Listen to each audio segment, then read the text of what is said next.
Bueno, está bien. Ah, qué alegría, vemos 89. Bueno, vamos a empezar a grabar. No quiero...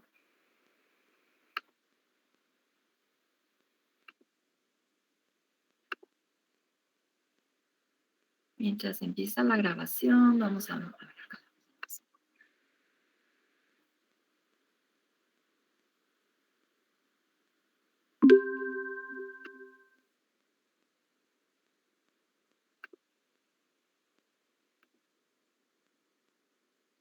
Ya empezó la grabación. Bueno, buenas tardes a todos y a todas, bienvenidos y bienvenidas. Entonces vamos a empezar la clase de hoy.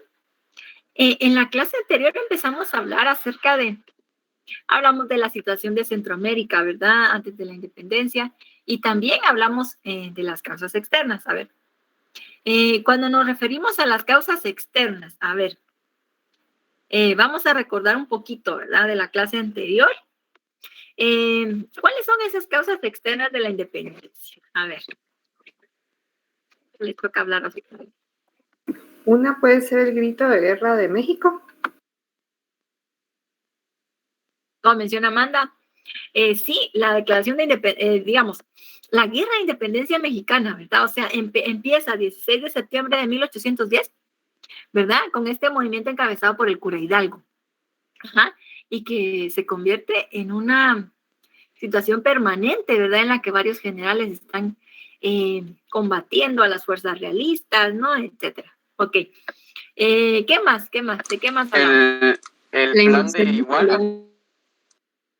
El plan de Iguala, ¿verdad? Dentro de esa guerra de independencia de México, el plan de Iguala, que es una suscripción de independencia, ¿va? Que se va a dar en febrero de 1821, en la que se establecieron 3 puntos importantes, ¿verdad? ¿Cuáles son esos 3 puntos?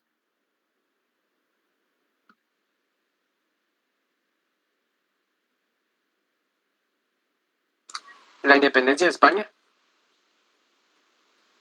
Así es, independencia de España, pero... El reconocimiento de la iglesia. Ajá. ¿Qué más? Y la unión de los pueblos. Va, pero esa independencia de España, ¿cómo iba a ser? Monarquía moderada. Moderada por los españoles. O sea que era solo de fachada, ¿va? Porque decir, era solo de discurso, que sí nos vamos a independizar, pero Fernando VII va a seguir siendo nuestro rey. Entonces, ahí sí que no iba a cambiar nada, ¿verdad? Uh-huh. Bueno, Jennifer Jerónimo, usted encendió su micrófono también, niña. A ver, cuéntenos. No sé si usted se iba a referir a otra de estas causas. A ver, digan. Yo me refería a la invasión napoleónica a España. Ah, muy bien. ¿Y qué impacto va a tener la invasión napoleónica? A ver, cuéntenos.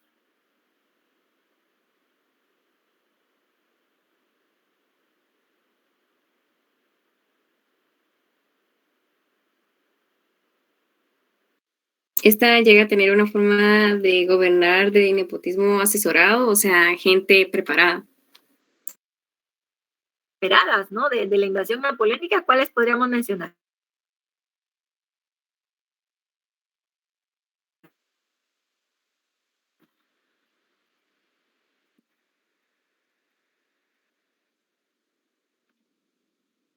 Ahí nos vamos a regresar aquí. Uh-huh. Bueno, aquí brevemente, ¿verdad?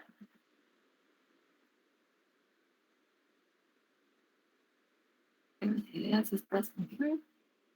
La invasión napoleónica que mencionaba Jennifer, ¿verdad? Entonces, aquí lo que vamos a ver es que el pueblo español empieza a defender a su monarca, ¿verdad? O sea, Napoleón apresa al rey, que está al actual rey y al sucesor, ¿verdad? Que era su hijo, Fernando VII. Y a los dos los obliga a dimitir, ¿verdad? A renunciar para nombrar a su hermano José I. Uh-huh.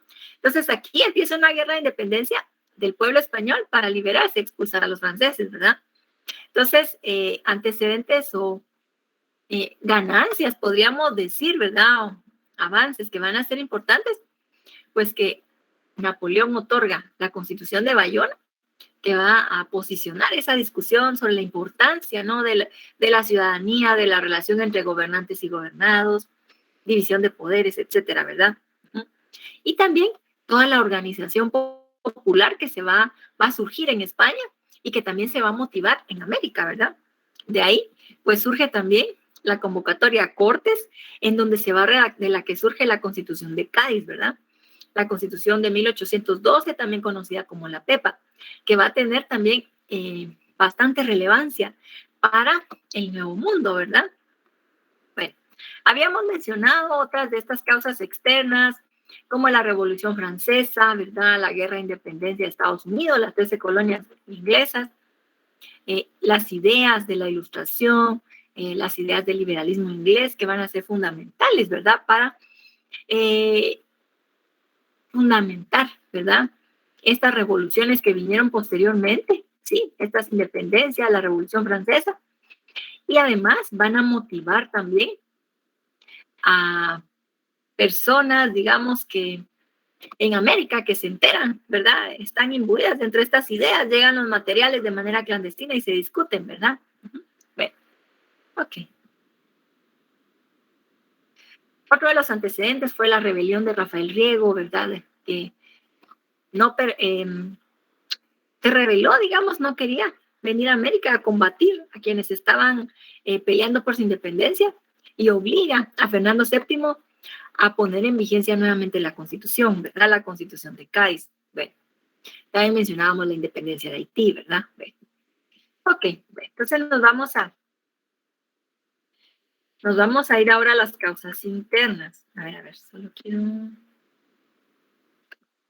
A ver acá. Ok. Habíamos mencionado, ¿verdad? Varias... A ver.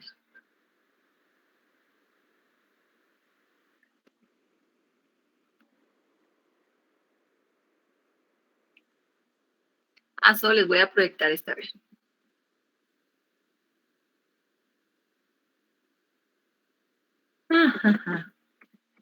Vamos a clasificar las causas internas, ¿verdad? Algunos movimientos que expresaban el descontento de los criollos de las provincias, otros que expresaban el descontento de los criollos de la capital, ¿sí? Y otros como la rebelión de Totonicapán, ¿verdad? El levantamiento de Totonicapán, que expresa el descontento de los grupos oprimidos. Entonces vamos a referirnos ya de manera concreta a esta.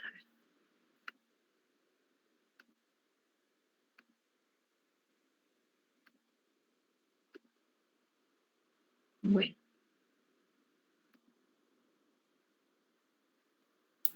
Licenciada, buenas tardes. Sí, dígame. ¿Usted es Erika? No sé si estoy confundiendo las voces. No, yo soy Sara. Cuénteme. Yo tengo una duda. Rafael, cuando obligó al rey Fernando VII, Rafael era militar, licenciada, ¿o no? Él era militar, era uno de los generales del ejército español. Ya. Gracias, licenciada. Para servirle, niña. Él tenía bajo su mando un batallón, ¿verdad? Del ejército español. La cuestión fue que se volvió una rebelión, o sea, este movimiento del Riego obtuvo apoyo, ¿verdad? Entonces el ejército se mantuvo allí rodeando, ¿no? El palacio de Fernando VII hasta que aceptó promulgar la Constitución, ¿verdad? La Constitución de Cádiz. Bueno.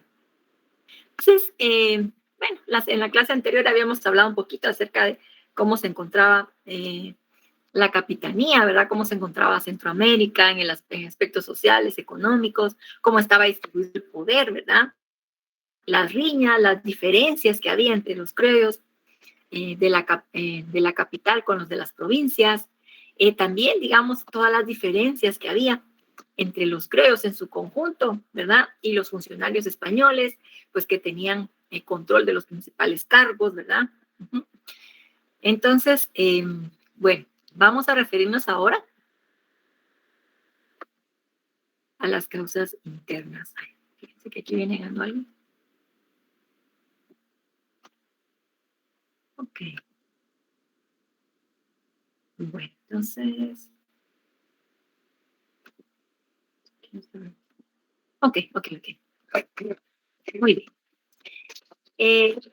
Cuando se promulga ya la Constitución de Cádiz, ¿no? Cuando vuelve a estar vigente, fíjense, aquí en Guatemala, ¿verdad? Van a surgir dos periódicos, o sea, los periódicos pues también transmiten ideología y generan discusión, generan debate, ¿no?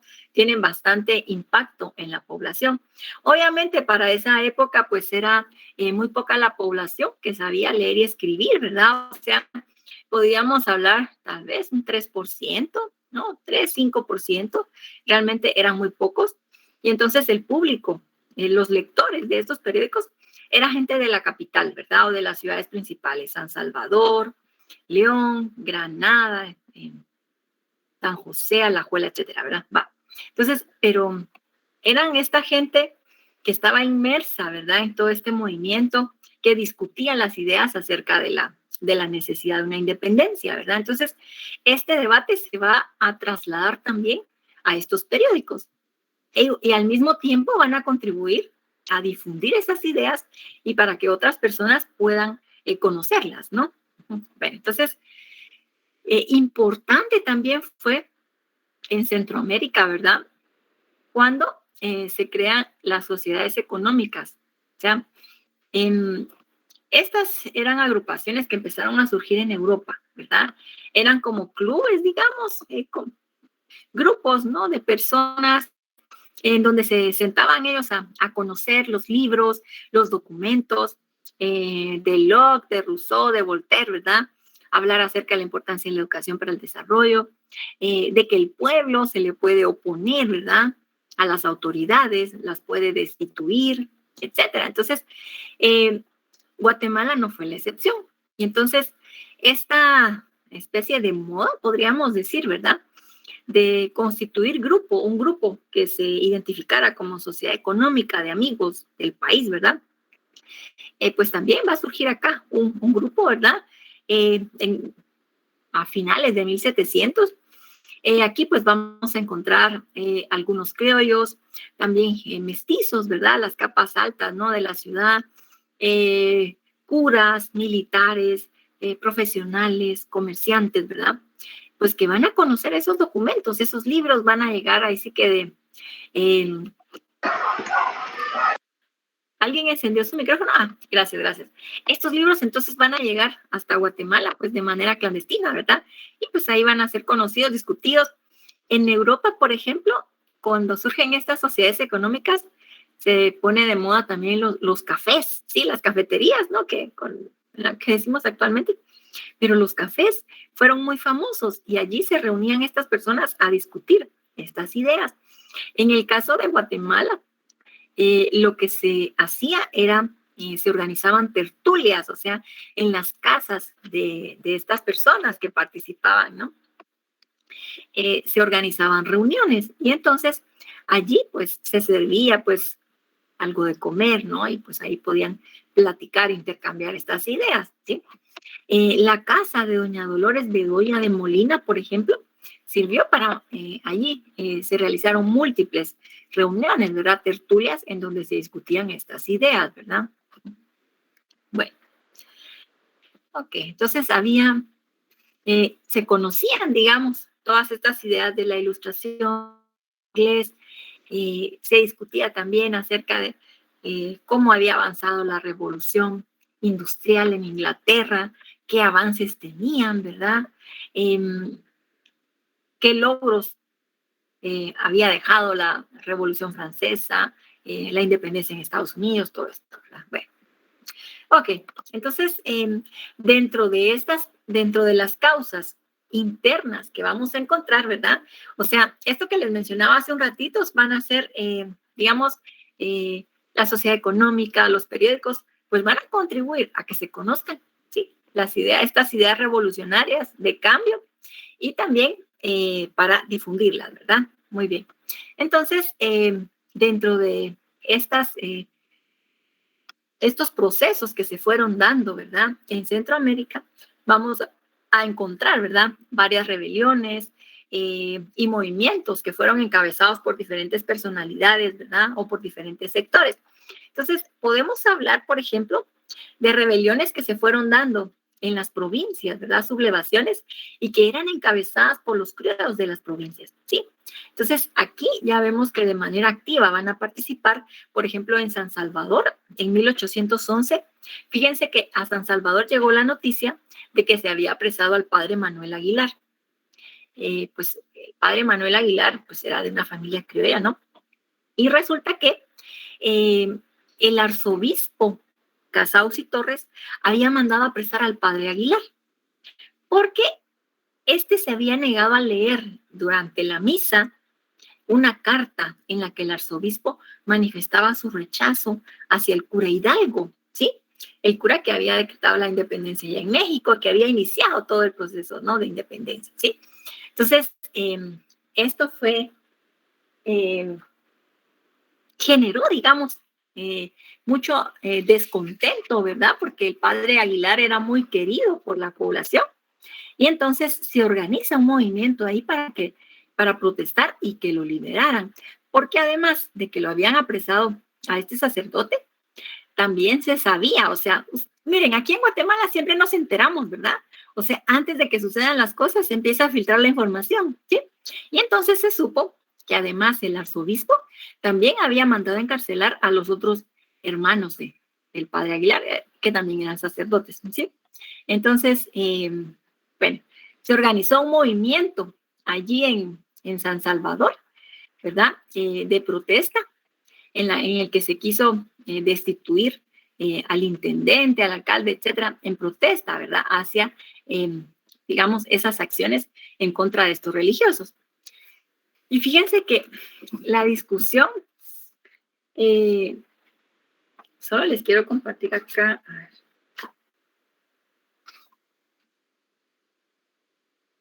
La discusión sobre la guerra de independencia en México era algo así de que interesaba mucho a la población en Centroamérica, ¿verdad? Y en Guatemala, pues bastante, ¿no? También. Por ejemplo, acá Horacio Cabezas menciona, ¿verdad? El 20 de enero de 1811, el 20 de enero de ese año, dice, la Inquisición indagó a Sor Luisa Cabrero, monja del Beaterio de Nuestra Señora del Rosario, por haberle dicho a Sor Ana Ventura de la Encarnación Pérez que el sacerdote mexicano Miguel Hidalgo y Costilla no era hereje, sino un sacerdote bueno, que celebraba misa todos los días y que los caudales que robaba los distribuía entre los pobres. Uh-huh. También hubo casos, por ejemplo, aquí se menciona otro, la Inquisición inició también otro caso de persecución política en Nueva Guatemala, en abril de 1811 contra Luisa Miró, quien fue denunciada por Simona Paniagua por haber manifestado que le estaba pidiendo a Dios que el cura Hidalgo llegara a Guatemala. Ah, imagínense esto. Uh-huh. Y también se siguió juicio a Josefa Paniagua y a no sé qué, por haber dicho que el cura Hidalgo no era lo que decía el edicto publicado en México, ¿verdad? En donde se le rechazaba y le criticaba al cura Hidalgo, ¿no?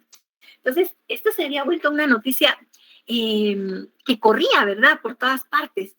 Y tenía muchos adeptos el cura Hidalgo.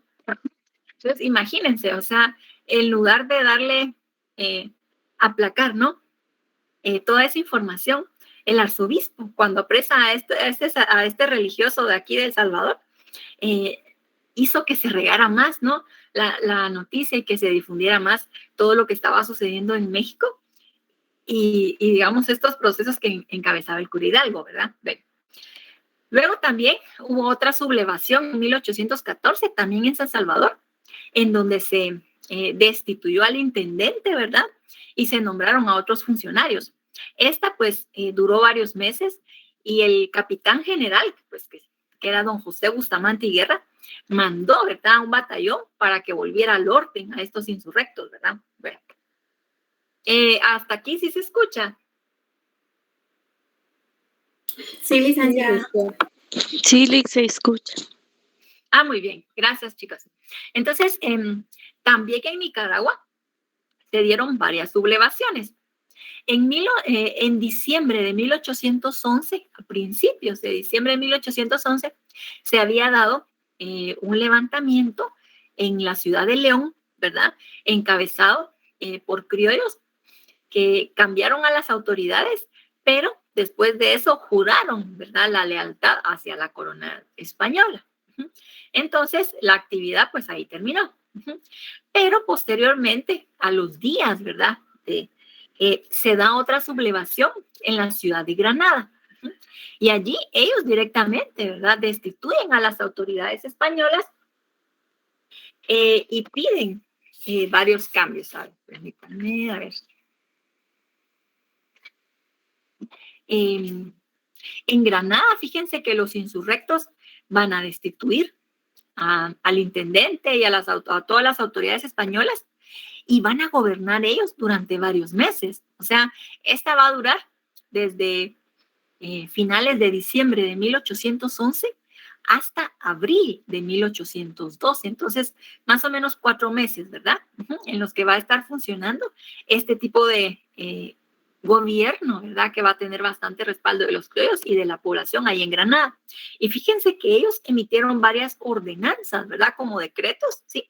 Y entonces ellos ahí decretaron, ¿verdad?, la abolición de la esclavitud negra, la disminución del tributo, no lo eliminaron, pero sí que rebajaron, rebaja de los precios del tabaco, del papel sellado, de la pólvora, ¿verdad?, supresión de los estancos y de las fábricas de aguardiente, supresión de los repartimientos de indios, que los funcionarios españoles hicieran de manera inmediata, rindieran cuentas, ¿sí?, sobre lo actuado. Despojar a todos los europeos de los cargos públicos, libertad de comercio, entre otras, ¿verdad? Esto, fíjense que este capitán general que estaba en ese entonces, que era don José de Bustamante, era bastante mano dura, bastante represivo. Entonces, consiguió que se organizara, que fuera movilizado, ¿verdad?, un batallón para resolver esta situación, ¿verdad?, para derrotar a estos alzados y volverlos al orden, ¿verdad? Se les había ofrecido, fíjense, para que ellos se rindieran y que entregaran el poder, ¿no? Les ofrecieron salvoconducto, les ofrecieron que no iban a ser perjudicados, ¿verdad? Sí, ríndanse y pues no van a haber represalias en contra de ustedes. Sin embargo, esto había sido solo un engaño, ¿verdad? Y fueron apresados. Alrededor de 150 personas que habían encabezado ese movimiento, ¿verdad?, fueron apresadas.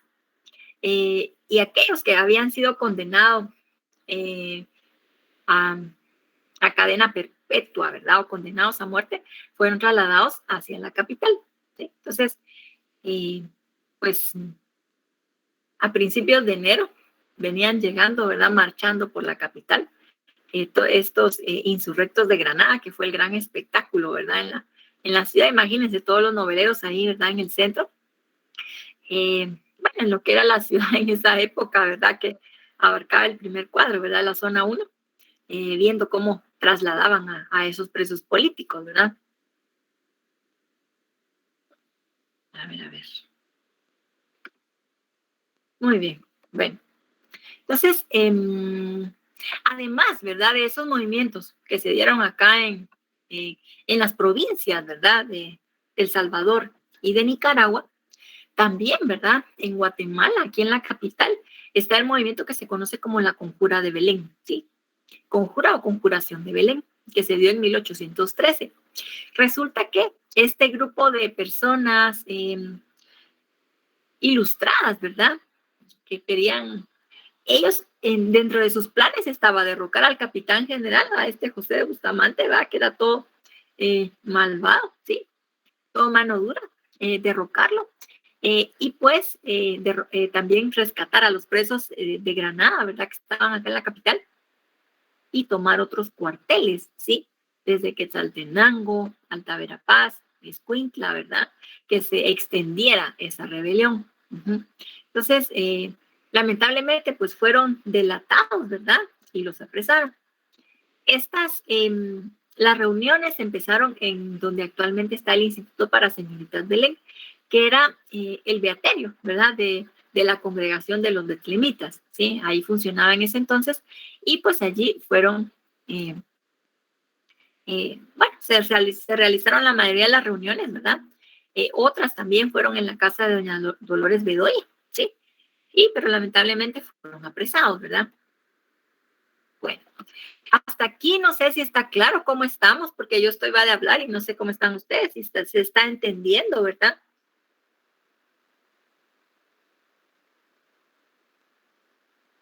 Todo está claro, licenciada. Ahí vamos. Bueno, si hay alguna duda, me dicen algún comentario. Bueno, entonces, posteriormente, ¿verdad? Vamos a encontrar, si vemos, o sea, la conjura de Belén, 1813, 7 años después, ¿verdad? Se da este levantamiento en Totonicapán, ¿verdad? Aquí lo interesante es que los indígenas quichés de esta localidad no estaban buscando la independencia de Guatemala respecto de España, o sea, ellos estaban pidiendo que entrara en vigencia la Constitución de Cádiz, porque resulta que los funcionarios de la Audiencia de Guatemala, ni siquiera la primera vez que había estado vigente la Constitución, habían querido que se dejara de cobrar el tributo. Y en esos años, pues igualmente había habido acá un movimiento, ¿verdad? Que se había librado acá en este corregimiento de Totonicapán, ¿verdad? Bueno, en donde se había respaldado al alcalde, que era un funcionario español que no quería cobrar el tributo, ¿verdad? Bueno, entonces en 1820 podríamos decir que ya estos indígenas quichés pues ya tenían mayor organización, ¿verdad? Y estaban peleando por sus derechos. La economía estaba muy mal, ¿verdad? Y entonces pues tampoco querían pagar el tributo, ¿verdad? Y esto lo hacían apoyándose en la ley, porque la Constitución estaba vigente, ¿verdad? Y establecía que no había que cobrar el tributo. Entonces, bueno, se libra este movimiento. Fíjense que aquí estos indígenas encabezados por Atanasio Tzul y por Lucas Aguilar, van a derrocar, van a quitar a las autoridades españolas y van a nombrar a Atanasio Tzul como rey. A él, Atanasio, junto con su esposa, ¿verdad? Doña Felipa Tzok, y a Lucas Aguilar lo van a nombrar presidente, ¿sí?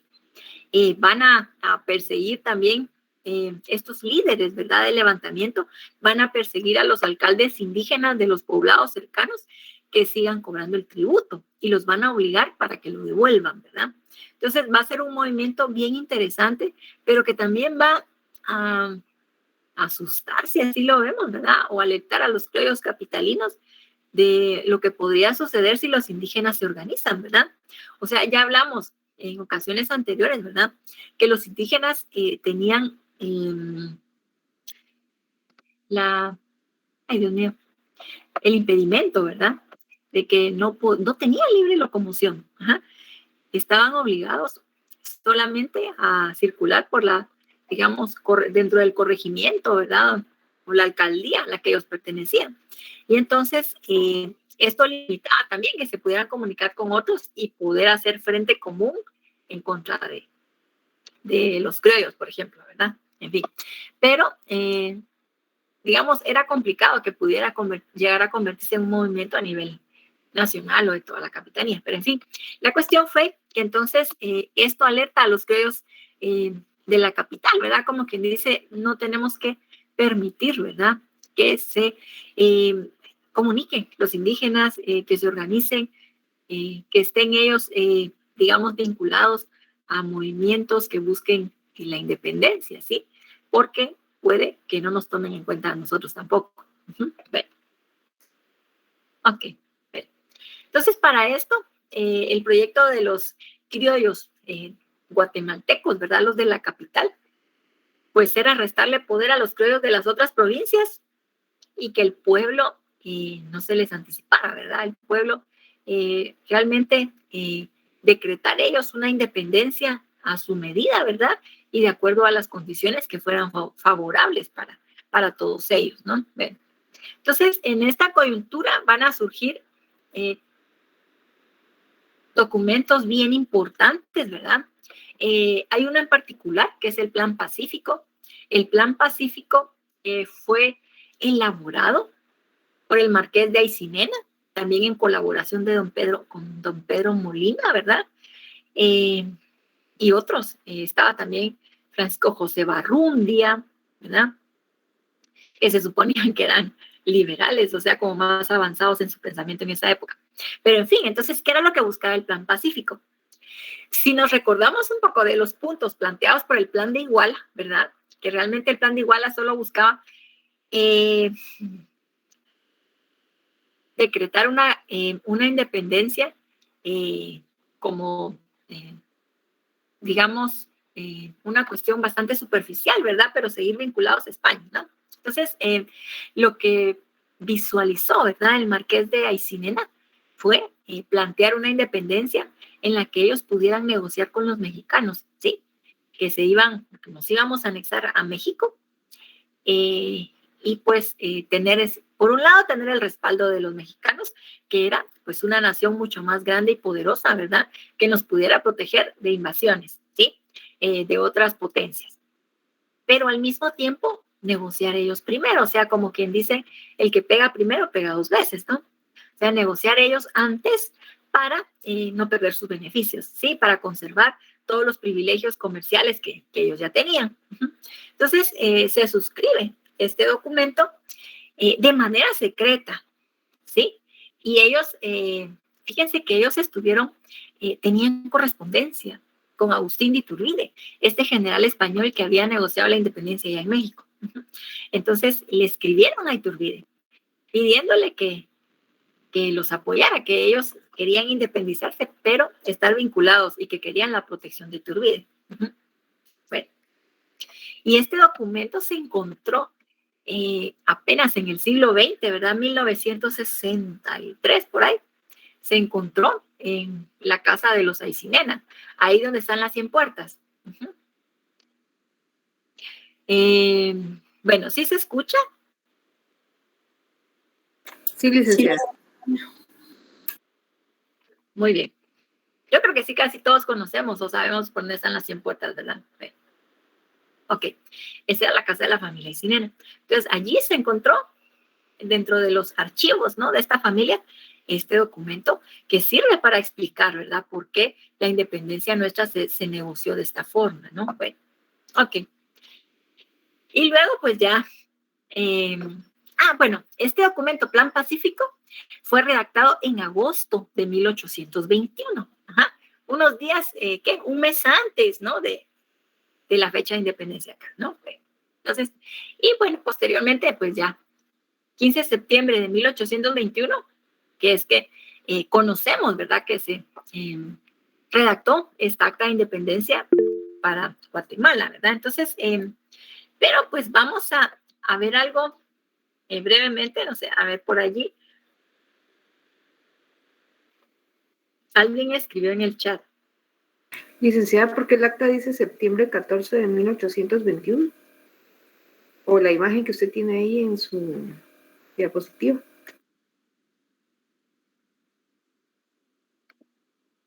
A ver, Amanda, ahí vamos. Fíjense que cuando todo este tema de la independencia, ¿verdad? La discusión estaba muy candente en las diferentes intendencias o provincias, ¿no? De la capitanía. Y fíjense que llega, ¿verdad? La discusión desde Chiapas.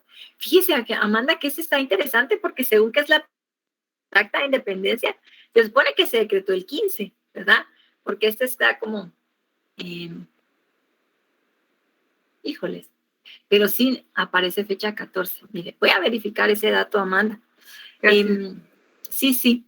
Bueno, entonces, como les decía, toda la discusión sobre la independencia se extendía a todas las provincias de la capitanía de Guatemala. Y resulta que en Chiapas, las ciudades importantes, los ayuntamientos importantes, se reunieron a principios de septiembre y ellos decidieron decretar su independencia. Lo que van a hacer es emitir un documento, ¿verdad? Una declaración en la que establecen ellos que se independizan de España y se anexan a México, ¿sí? Y este documento se lo envían a Guatemala, a Gabino Gainza, Ujú. Gavino Gainza, pues era para este entonces, ya para 1821, era el capitán general, fue quien sustituyó a José de Bustamante. ¿Va? Entonces, el documento llegó a Guatemala el día 13, ¿sí? 13 de septiembre. Y entonces, lo que va a hacer Gavino Gainza es que convoca a una reunión, ¿sí? Urgente, ¿verdad? Platica con el arzobispo Casaus y Torres y entonces deciden que van a convocar a una reunión urgente el día 15, ¿sí? En el palacio de los capitanes generales, que bueno, era del lado de donde está el Parque Centenario, ¿verdad? Uh-huh. Entonces, aquí se reúnen el sábado 15 de septiembre, ¿verdad? Alrededor de 53, 56 personas, entre las que se encontraban el arzobispo, principales personalidades, digamos, militares y religiosas, también representantes del claustro de la Universidad de San Carlos, igualmente representantes de las diputaciones provinciales. Uh-huh. Y entonces aquí decide decretar la independencia. Lo que van a hacer Gavino Gainza y los demás es apurarse, ¿verdad?, a emitir este documento, porque resulta que la gente de los barrios ahí cercanos a la ciudad ya se habían acercado a la plaza y estaban gritando, estaban exigiendo que se aprobara esa constitución. Uh-huh. La constitución, la independencia, ¿va? Yo estoy. Empezaron a apedrear, ¿sí? Y entonces se tuvieron que apurar, dijeron, bueno, ni modo, mejor antes de que el pueblo la declare, ¿verdad? O nos linche aquí, mejor la vamos a decretar. El arzobispo estaba muy enojado y se retiró. Y cuando este señor Casaus y Torres sale del palacio, la población le empieza, lo apedrean, le empiezan a jalar el hábito, entonces lo tienen que salir a proteger. La cuestión es que entonces tienen que declarar la independencia. Pero estos documentos, fíjense que si vemos el texto del acta de independencia que yo les compartí, ¿verdad? Ahí que está en el archivo que les compartí ahí en Moodle, no se decreta una independencia definitiva, porque lo que va a establecerse aquí es que se convoca a un congreso al siguiente año en donde se va a decidir, ¿verdad? Con representantes de las provincias se va a decidir qué tipo de independencia es el que van a tener, ¿no? Bueno, entonces, esta acta que se suscribió aquí el 15 de septiembre, más los documentos de Chiapas, van a ser enviados por Gavino Gainza a San Salvador. Allí, pues, igualmente se va a dar una discusión sobre si se acepta o no los términos sobre los que decidió Guatemala, o si se sigue el ejemplo de Chiapas, etcétera. Entonces, el 21 de septiembre van a decretar ellos su independencia. Y así, ¿verdad? Va a seguir hacia las diferentes provincias. Si vemos el correo, ¿verdad?, que lleva estos documentos y que informa, ¿verdad?, sobre lo que se ha estado decidiendo. Entonces, estas disposiciones del Salvador, junto con las anteriores, van para Honduras, luego para Nicaragua y finalmente para Costa Rica. Uh-huh. En Nicaragua, bueno, se van a dar aquí, va a surgir un documento que se conoce como el Acta de los Nublados. El Acta de los Nublados va a ser una propuesta que surgió de un grupo de criollos bastante conservadores, ¿verdad?, que lo que decían era que se independizaran, pero de Guatemala. Uh-huh. Bueno. Ok, entonces, con base, digamos, en toda sí vemos este recorrido, ¿verdad?, que siguieron los documentos y las declaraciones de independencia, ¿no? Va a generar debate, ¿no?, en cada ciudad importante, ¿sí? Y van a surgir 3 tendencias, ¿no?, dentro de las propuestas que hay para la independencia. La primera era decretar independencia, pero convocar a una asamblea constituyente en 1822. Esta se planteó aquí en Guatemala. Y esta fue propuesta directamente del sabio Valle, ¿verdad? O sea, José Cecilio del Valle, como que para apaciguar los ánimos mientras, ¿verdad? Y poder tomar una decisión más adelante, ¿verdad? Luego estaba la propuesta del Acta de los Nublados de Nicaragua, en la que se establecía independicémonos, pero de Guatemala, ¿va? Sí, sigamos con España, pero ya no queremos saber nada con Guatemala, ajá, por los abusos que cometían los criollos acá, ¿va? De la capital. Y la otra propuesta era independizarse de España y anexarse a México, sí, y acogerse al Plan de Iguala. La propuesta que ganó, o sea, el Congreso se reunió en los primeros días de enero de 1822 y entonces la votación que ganó fue la anexión a México, ¿verdad? Y la anexión, fíjense, fue algo tan realmente muy breve, ¿verdad? Fue desde marzo de 1822 hasta mediados de 1823. Sí, realmente no fue mucho tiempo, ¿verdad? Las razones que se alegaron, ¿verdad? O que los argumentos que se dieron para buscar la anexión a México, pues fue que se buscaba la protección, ¿verdad? De una nación tan importante, grande, poderosa, ¿sí? Frente y que tenía ejército, que tenía armas, ¿no? ¿Sí? Para protegernos frente a invasiones de otras potencias, ¿verdad? Se supone que las otras provincias pensaron que iban al anexarse a México, los guatemaltecos iban a poder su poderío, ¿verdad? Y su influencia, los criollos de la capital. Pero El Salvador, por ejemplo, sí se resistió y decía, no, hombre, esto solo refuerza, ¿verdad? Ya el poder y el control que tienen los criollos de la capital, ¿verdad? Ya ellos ya negociaron, ya transaron con los mexicanos y pues no, ahí sí que ya nos comieron el mandado, esto no va a servir de nada, ¿sí? Entonces los salvadoreños se resisten. Y por eso desde México mandan a este general, Vicente Filísola, para que combata a los salvadoreños y los traiga, ¿verdad? A la unión que se va a dar aquí con México, ¿verdad? Entonces, bueno, aquí estaba Filísola, ¿verdad? En Centroamérica, en El Salvador, cuando Agustín de Iturbide es obligado a renunciar, ¿verdad? Allá en México, entrega el trono, él ya se había declarado emperador, entonces renuncia, se regresa, ya se va en barco para su casa, ¿verdad? Para su país. Y entonces también Filísola, el otro militar, ¿verdad? Que había viajado hasta acá, pues se tiene que retirar, ¿sí? Y entonces se convoca a una nueva constituyente, ¿verdad? Se convoca a esta constituyente que cuando se reúne decreta la independencia absoluta de Centroamérica. Entonces, esto va a ser en 1823. También decretan la abolición de la esclavitud, ¿verdad? Entonces, bueno, hasta aquí no sé si tengamos alguna consulta, algún comentario.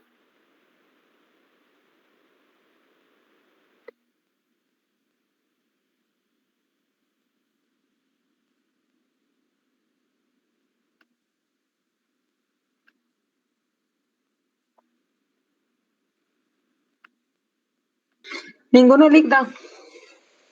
Ahí vamos.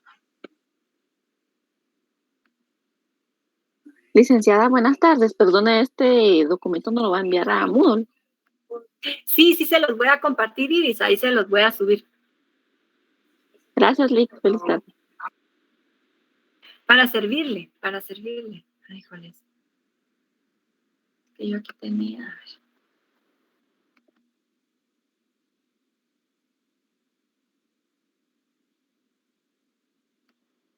Aquí.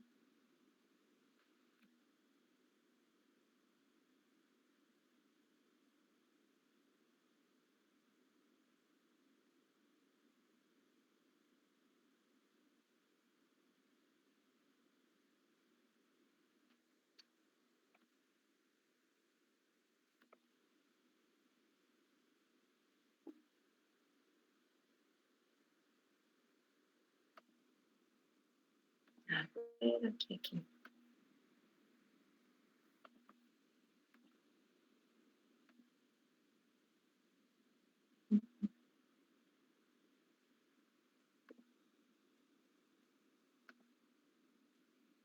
Solo quiero ver, sí, ahí ya estoy compartiendo esta diapositiva, ¿verdad? Es que esta se me quedó en otra presentación. Solo para que veamos, ¿verdad? Todo lo que se había debatido en las diferentes ciudades, que eran las ciudades más importantes ya para ese entonces, ¿verdad? En la capitanía. Ya decretar la independencia y convocar a constituyentes, se supone que se habían adscrito, ¿verdad? O habían votado a favor de esto. Guatemala, Salvador, Tegucigalpa, Granada. Si vemos aquí eran las ciudades más importantes, ¿verdad? No era en un conjunto, ¿no? Cada provincia. La independencia absoluta de Guatemala, pues, en la ciudad de León, con el Acta de los Nublados. Y la independencia absoluta y anexión a México, con Mayagua en Honduras y Cartago. Posteriormente, El Salvador cambia de opinión y dice, no,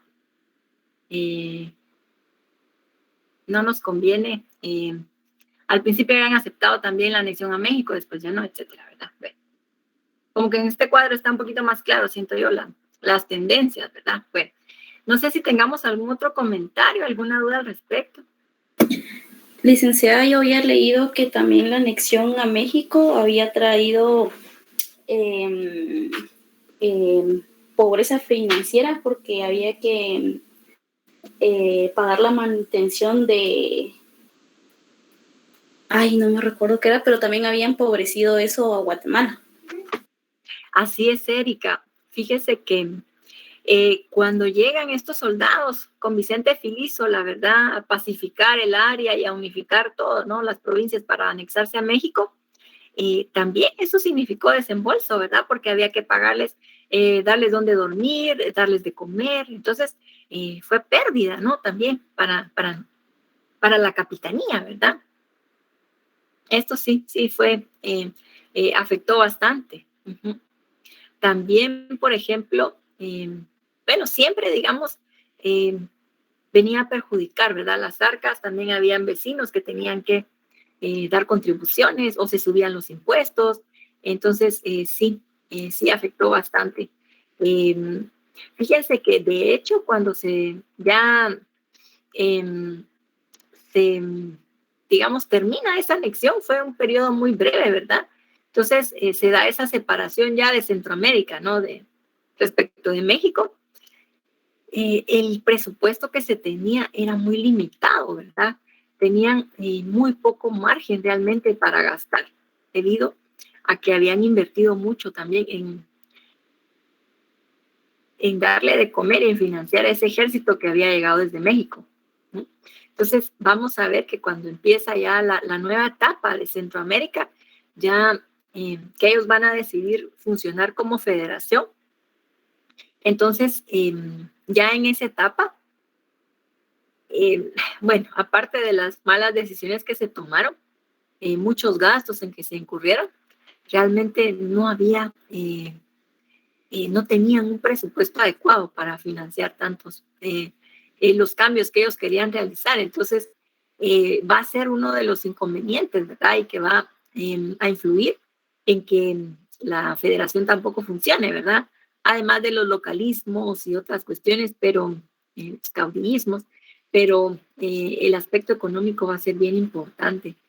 Y por eso es en la época independiente en que empieza el endeudamiento de Centroamérica, ¿verdad? Y Guatemala en particular, con los ingleses, porque se buscan otros financiamientos. Uh-huh.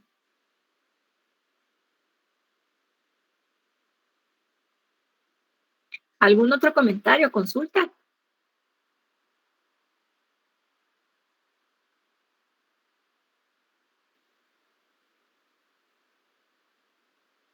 Bueno, chicos, entonces ahí estamos. Nos vemos. Me cuentan cómo está lo de la tarea que les dejé, ¿verdad? O sea, siempre, si hubiera algún inconveniente, ahí me escriben, ¿verdad? Al correo. Vamos a ver cómo está funcionando, ¿verdad? Este ejercicio.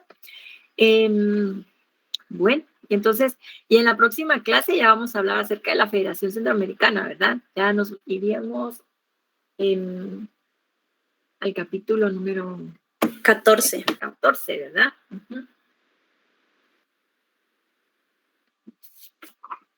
Sí, Ya sería el capítulo 14, el de la federación. Bueno, está bien, jóvenes, entonces, si no hay alguna otra duda, ¿verdad? O comentario,